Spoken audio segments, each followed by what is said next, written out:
So bigyan nating linaw ang ating mga tagapanood para sa mas maintindihan nila.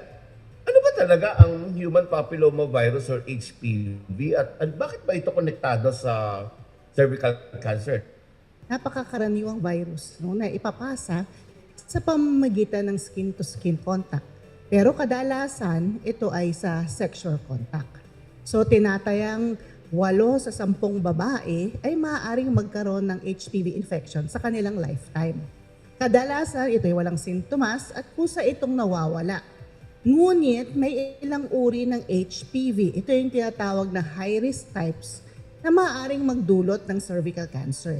Sa katunayan, 99% ng cervical cancer ay may kaugnayan sa HPV. Ito bang HPV na to nakukuha sa toilet bowl or public places, Doc Mabel? Hindi.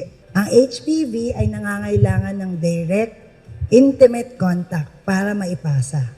Ang HPV na nanggagaling na nakukuha, na nananahan doon sa maselang bahagi ng katawan ay may 2 uri.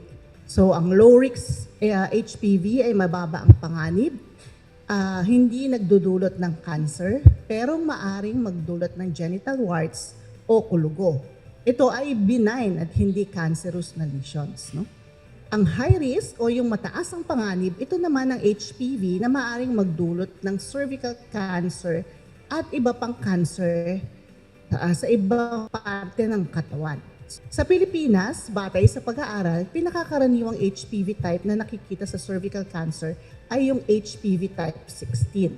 Pumapangalawa, yung HPV type 18. Maaari ba natin na isa-isahin ang kung ano at para matandaan ng publiko? Ano ba itong ABCDE prevention ng cervical cancer, Doc Mabel? So, ang ABCDE prevention ng cervical cancer ay isang madaling tandaan na gabay upang makatulong sa pag-iwas ng sakit.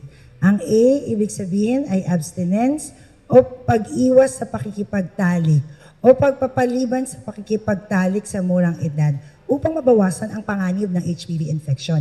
B, be faithful, maging tapat sa iisang kapareha upang maiwasan ang pagkakaroon ng maraming sexual partners na nagtataas ng risk. Gaya ng sinabi kanina, C o paggamit ng condom or condom use. Ito ay nakakatulong sa pagbawas ng posibilidad ng HPV transmission kahit hindi ito 100% na protection. D, don't smoke o iwasan ang paninigarilyo dahil pinapahina nito ang immune system at pinapataas ang panganib ng cervical cancer. At letter E ay early detection o maagang pagpapasuri tulad ng pap smear at HPV DNA testing upang agad makita at maagapan ang anumang abnormalidad. Sa pagsunod ng mga hakbang na ito, mas mababawasan ang posibilidad na magkaroon ng cervical cancer at napapanatili ang mabuting kalusugan. Para sa cervical cancer-free na Pilipinas, Alamin? Iwasan, labanan, ang human papillomavirus. Cervix check!